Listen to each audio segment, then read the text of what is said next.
Welcome to the All About Everest podcast. This is episode 3, the 1996 deaths on Everest, part 1. And I am your host, Pauline Reynolds Nettle.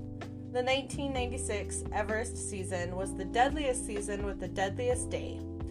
I'm going to split this episode into 2 parts because there's a lot of details and a lot of information.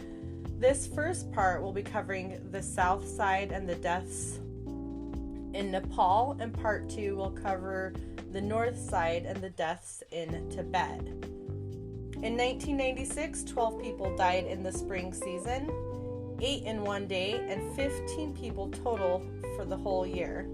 At the time, this was considered the deadliest day, the deadliest season, and the deadliest year on Mount Everest.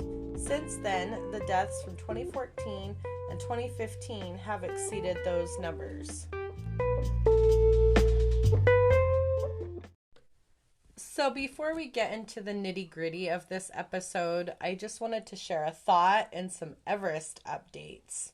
So while I was researching this episode and the last one of the things that I realized is that there's this invisible thread that weaves so many of these climbers together. You and I have 7 degrees of separation, but in the mountaineering world, I think it's more like 2. For example, the New Zealand mountaineer Russell Bryce, his name pops up a lot in books and movies and documentaries. He was on the Everest Beyond the Limit docuseries in 2006 through 2009. And then he was featured on the Dying for Everest documentary in 2007. And he's mentioned in the book The Lost Explorer by Conrad Anker. And so one of the things that I think you'll notice is that the same names pop up again and again and again when you're talking about Everest. And I just thought it was something interesting that I noticed that I wanted to share. So 2 really quick updates before we get to the rest of the episode. Joost Kobisch is attempting to climb Mount Everest on the West Ridge this winter. He's up there right now. Last year, he made it to almost 7,300 meters. And this year, he hopes to reach 8,000 meters. The West Ridge isn't climbed very often. And he's doing this again after doing it last year, solo, without support, without supplemental oxygen, in alpine style. You can check his tracker. I went and I looked at it last night, and it's pretty interesting where he's at. I'm also following him on Facebook because, like I said, I'm an Everest nerd. And apparently his tent just broke apart, and so he's up there in the cold trying to figure everything out. So I hope that he can make it to out 8,000 meters. He's a young mountaineer, and I think it's great that younger people are attempting to make these summits and try new things. The second little update I wanted to share with you is that I'm really excited to watch the journey of the Full Circle Everest team. This is the first all-black group to try to summit the world's highest mountain. And their whole message is that outdoors is for everybody, that it should be inclusive, and that anyone can do anything. I think it's really neat, and there's some really good articles out there, including an interview on Alan Arnett and an interview on NPR. I really commend them, and I really hope they reach the summit to share their message, because I really think that in certain communities, outdoor adventures and climbing and mountaineering, camping, backpacking, all of those things aren't necessarily attainable. And I love the message that they are spreading. So I hope to see more of them and see if they summit Everest in the springtime. This episode and next week's episode is going to cover all of the deaths that were on Mount Everest in 1996, including the 8 that died on the deadliest day thus far. That was on May 10th through the 11th and is usually referred to as the 1996 Everest Disaster. There's a lot of reasons why so many people died that year. 1996 saw a huge increase in climbers. People realized that you could reach the summit if you had the right assistance and the right amount of money. If you were willing to pay, you could climb to the top. You could hire somebody to pack you up there, pack your gear, and make it much easier. It didn't really matter if you had experience or not. And that was one of the huge contributing factors, I think, with some of those deaths. I'm trying to be as objective as possible. There are so many different perspectives, and so many people think that the deaths were caused by different things. The main causes of death contributing to the 1996 deaths on Mount Everest were the sudden arrival of a severe storm. That's when 8 of those people died. Bottlenecks caused by lack of fixed ropes, huge amounts of people attempting to summit on the same day because there was a very short window, and slow climbers. Late turnaround time. Some people summited way too late in the day when they shouldn't. The normal time to turn around on Mount Everest is 1 or 2 tops in the afternoon. Illness and running out of oxygen. As you listen to this episode, I really encourage you to form your own opinions. There are so many different books that were written about the 1996 Everest disaster. All of them will be included in the show notes. Some of the more popular ones are Into Thin Air by John Krakauer and Left for Dead by Beck Weathers. But there's several more out there that are really good, especially if you're looking for different perspectives. There was a lot of blame and shame for what happened that year, and I really encourage you to form your own opinions of what happened. So the first person to die during the 1996 Everest season was Chen Yunnan from the Taiwanese team. He died on May 9th, and he succumbed to injuries from a fall. What happened was that he got out of his tent just wearing his inside boots, no crampons or anything like that, and he just slipped and fell into a crevasse. They were able to get him out, but he later succumbed to his injuries, and he was the first death that season. So between May 10th and 11th of 1996, 8 people total would die on Mount Everest. 5 on the southern side of the mountain and 3 on the northern side. Next week's episode will cover the northern side, including the deaths of the 3 from the Indo-Tibetan Border Police. There were multiple groups attempting to summit Mount Everest during the spring of 1996. We're going to focus on 2 of them, Mountain Madness and Adventure Consultants, because these are the groups that had the fatalities. Adventure Consultants was led by Rob Hall and 2 other guides, Mike Groom and Andy Harris. They had 8 clients and multiple Sherpas. Mountain Madness was led by Scott Fisher and 2 other guides, Neil Beitelman and Anatoly Bukreev. They also had 8 clients.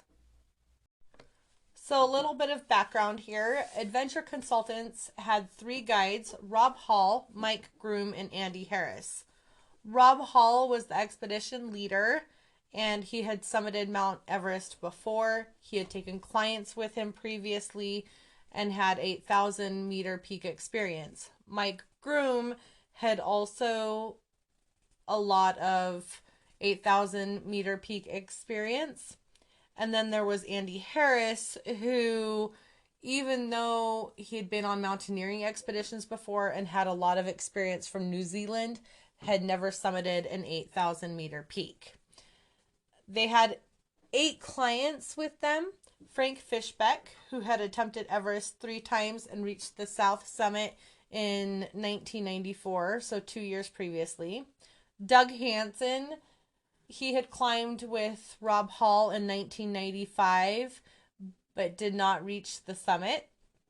Stuart Hutchinson was the youngest person on Hall's team, and he had previous 8,000-meter experience as well, including Broad Peak and K2.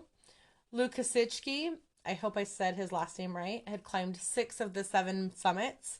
John Krakauer, who wrote the book Into Thin Air, was a journalist on assignment. He was an accomplished technical climber, but he had no experience climbing anything over 8,000 meters. In fact, he was supposed to be part of the Mountain Madness team, but Rob Hall waived his fee so that he could get the publicity. Yasuko Namba had climbed all of the 7 summits, and Everest was the last one that she needed to complete her bid. John Taskey was the oldest climber, and he had no 8,000-meter experience. And then there was Beck Weathers, who had been climbing for over a decade and was also making a bid for the 7 summits, but had no 8,000-meter experience at all. For those of you who don't know, the 7 summits are the 7 highest mountains on every continent. The Mountain Madness team consisted of 3 guides: Scott Fisher, who was the lead climbing guide, Neil Beidelman, and Anatoly Bukrev. Scott Fisher had a lot of experience climbing 8,000-meter peaks, including K2. Neil Beidelman, I'm not really sure what his experience level was. And then there was Anatoly Bukrev, who was a Russian mountaineer. He had a lot of experience climbing over 8,000 meters, but not a lot of experience guiding. The Mountain Madness clients consisted of Martin Adams, who had 8,000-meter experience, Charlotte Fox, who had climbed all 53 of the 14,000-foot peaks in Colorado and 2 8,000-meter peaks, Lena Gummelgard, Dale Cruz, and he was the first one who signed up for the 1996 expedition. Tim Madsen, who had no 8,000-meter experience, but had climbed a lot in Colorado and the Canadian Rockies. Sandy Pittman, who had climbed 6 of the 7 summits, and she was making a bid for all 7 of them. Pete Schoening, who had experience on 8,000-meter peaks, and Pete's nephew, Cleve Schoening. I am trying to stick to the facts as much as possible, but keep in mind that there are so many different stories about what happened. There's a lot of contradicting and conflicting information, and John Krakauer even mentions that at the very beginning of his book. So before everyone decided to attempt the summit during that spring season, all of the groups got together and decided to share information and work together because the weather window was really small. They had all agreed to work together to set the fixed ropes. Mountain Madness and Adventure Consultants, they climbed up one after the other. Shortly after midnight on the 10th of May in 1996, Adventure Consultants began their summit and were joined by Mountain Madness, which was Scott Fisher's team. It turns out that the set ropes had not been fixed, and so it caused everything to start bottlenecking at the balcony, and the clients were delayed almost an hour. Bottlenecks have become more and more common during the Everest climbing seasons, and part of that is overcrowding and inexperience and slower climbers. When they reached the Hillary step, again, no fixed line, and they had to wait again. So their first delay was over half an hour just standing there. Their second delay was over an hour, and there were over 30 climbers attempting the summit at the same time. They had previously agreed that the turnaround time should be no later than 2 o'clock. It's been determined that the later you summit, the riskier it is because you're climbing down in the dark, and most of the deaths happen during descent.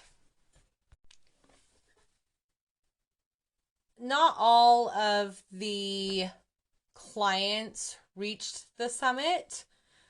Some of them had stayed at base camp and others had turned around. Pete Schoening stayed at base camp. Cruz was suffering from altitude sickness and possibly haze, which is high altitude cerebral edema. And so he stopped at Camp 1.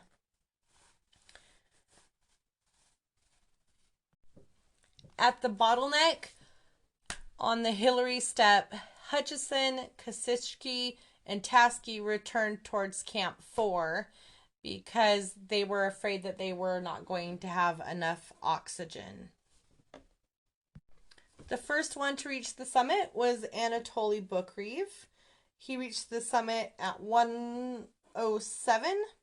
Many of the climbers hadn't even reached it by 2 o'clock, which, as I had mentioned, was the agreed upon turnaround time for safety reasons.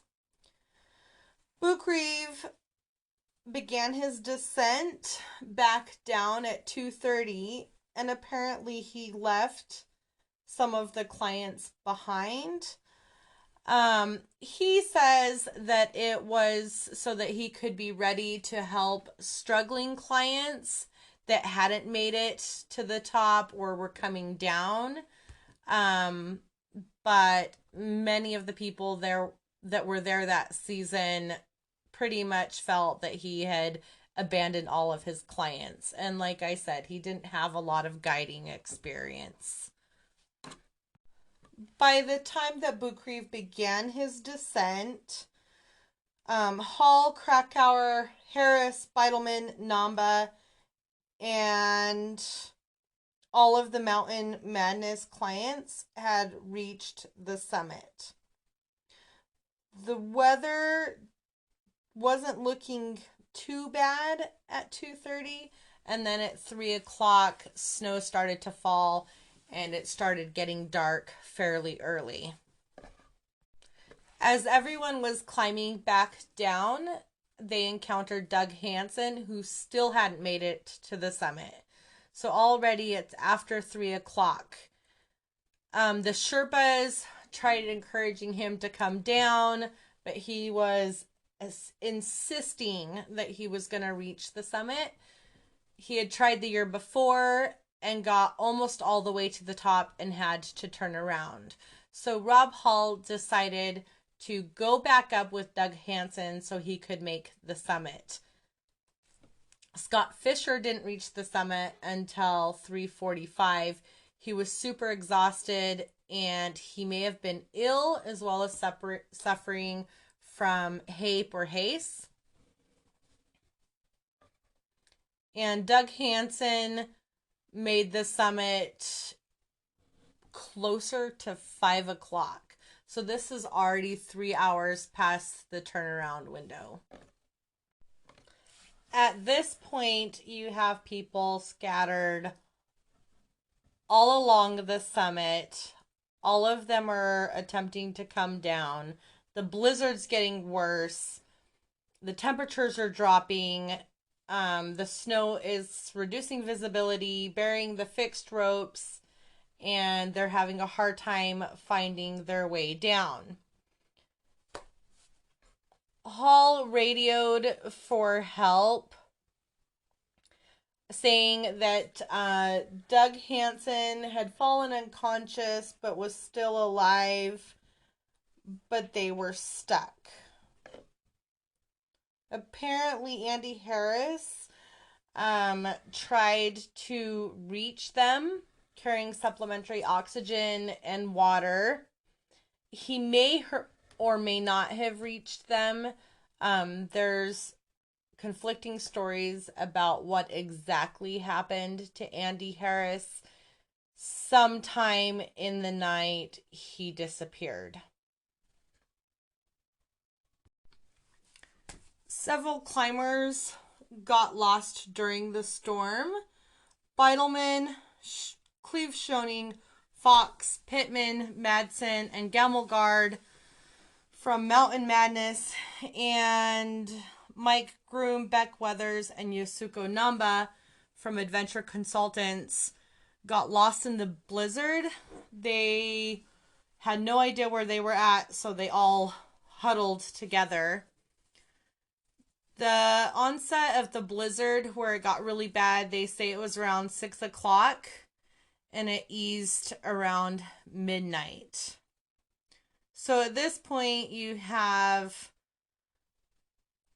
Hall and Hansen that are stuck up on the mountain. And you have Scott Fisher up there as well, along with Gow. And Andy Harris has disappeared. Once the blizzard had eased, Beidelman, Groom, Gamelgard, and Schoening went off to find camp as well as find help. Madsen and Fox remained with the group, possibly to shout for rescuers, or maybe because they weren't able to continue at that point. Bookreeve set out from Camp 4 to try and find everyone. And he located the climbers, and he brought back Pittman, Madsen, and Fox. They think that he prioritized those clients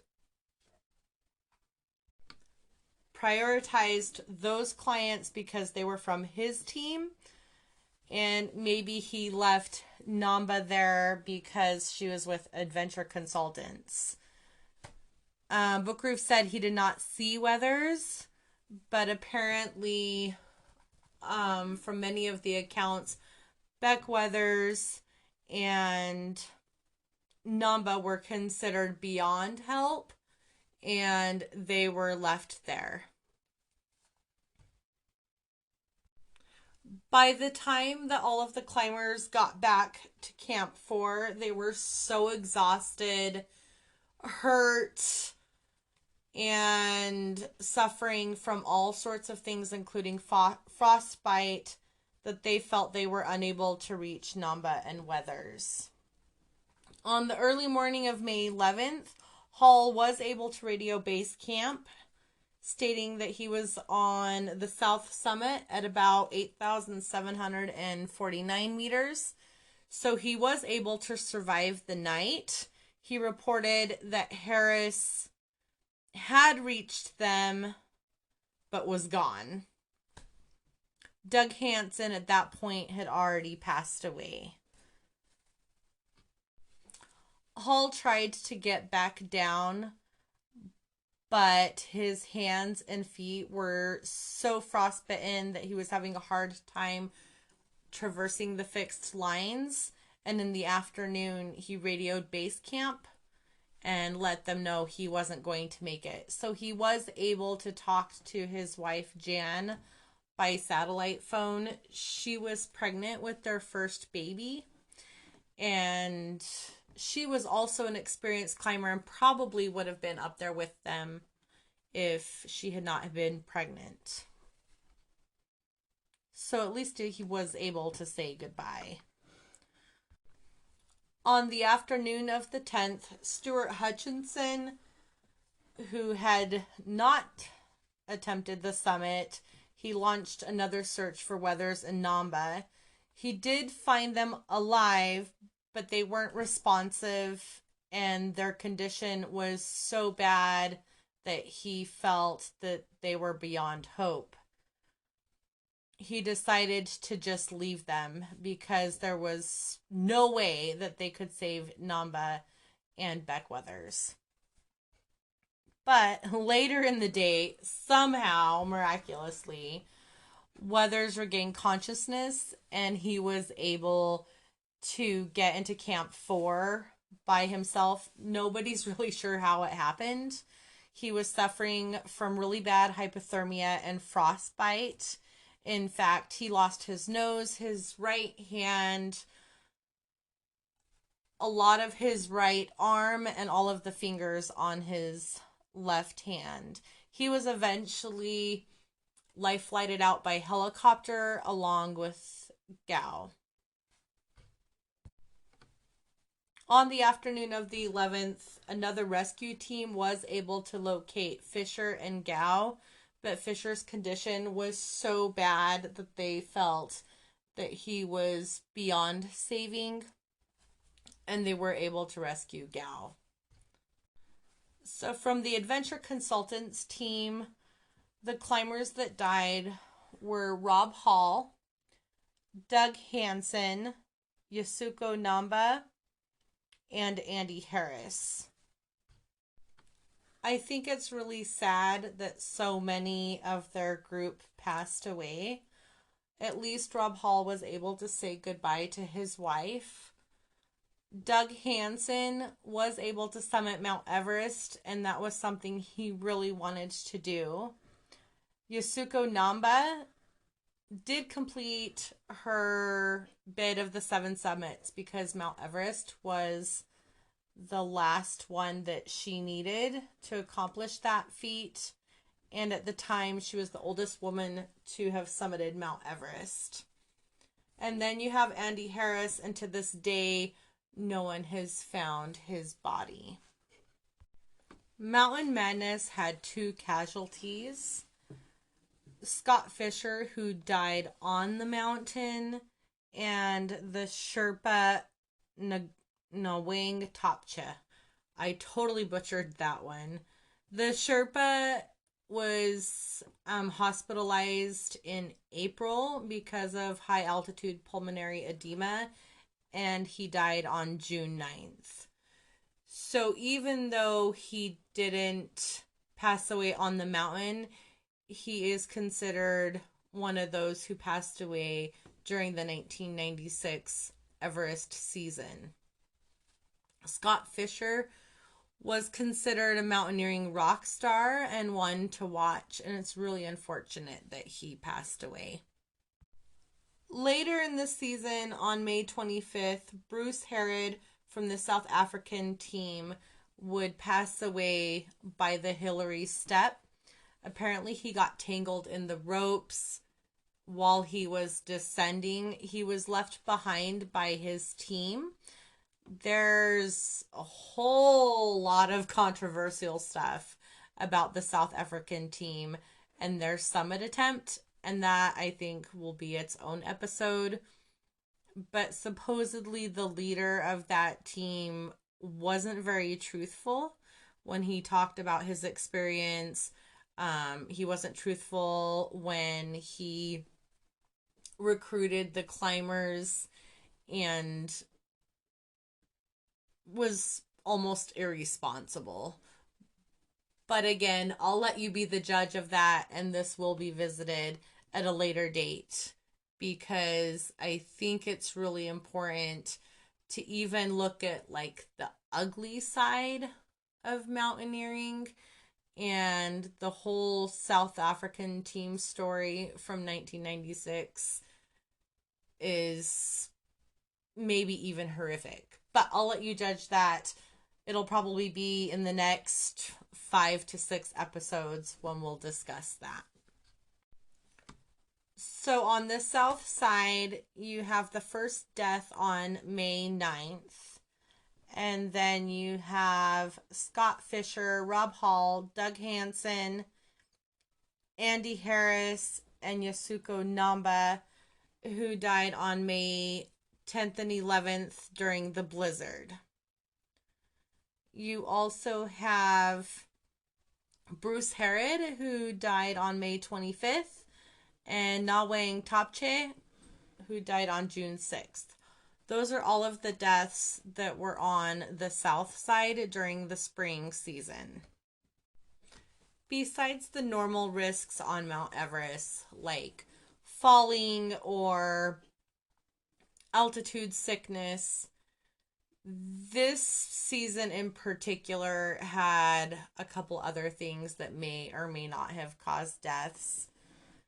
The severe storm really caused, I think, the majority of them. Even though these teams had access to weather reports, I know from firsthand experience, the weather can change on a dime. They say in Montana, if you don't like the weather, wait 10 seconds. It can be sunny and 70 degrees, and an hour later, below freezing and blizzarding. So I think that is what happened, or at least a portion of it. The issue with the fixed ropes also caused part of the people dying. If you're in the death zone and you can't breathe well, there's not a lot of oxygen, it's cold, and then you have to stand there and wait, that of course is not the best thing. Also, the turnaround time of 2 o'clock, right? The reason why they set a turnaround time was because it is dangerous coming down from Everest in general. You are exhausted. You've been in the death zone for quite some time. The temperatures are dropping. It's getting dark. And people coming back down so late in the day made things worse. Also, several of the climbers got sick. I think Scott Fisher and Andy Harris had some stomach issues, but then you also have altitude sickness, which it affects everyone differently. And that was definitely something that contributed to some of the deaths. And then last but not least, oxygen. And this is something that is talked about all the time, every single season. It's about the bottled oxygen. Some people think you have to climb with it. Some people think that you don't. But let's face it, a lot of people would not be able to summit Mount Everest without it. The death zone has really thin air. So if you have that supplemental oxygen, you're less likely to get sick from altitude sickness. Your energy levels are a little bit more up. You can breathe better.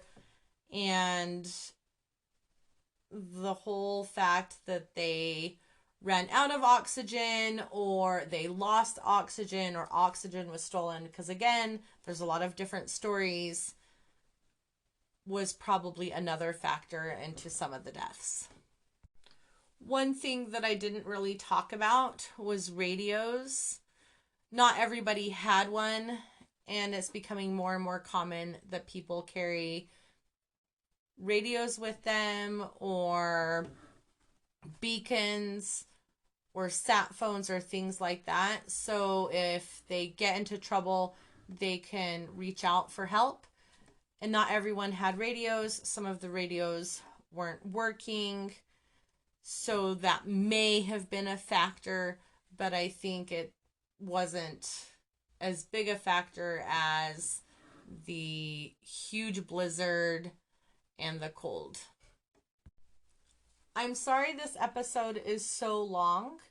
I'm glad I split it into two parts. Next week, I'm going to finish it up with talking about the deaths that occurred on the northern side of Everest. 1996 was the year that Sawing Paljor died, and he died on the north side. He's also known as Green Boots, and you may have heard about him before. I did talk about him during last episode. Make sure that you rate, subscribe, and follow so that I can continue to come out with more episodes. You can follow us on social media at All About Everest Podcast, as well as find the show notes at mamabearoutdoors.com. Thanks, and we'll see you next week.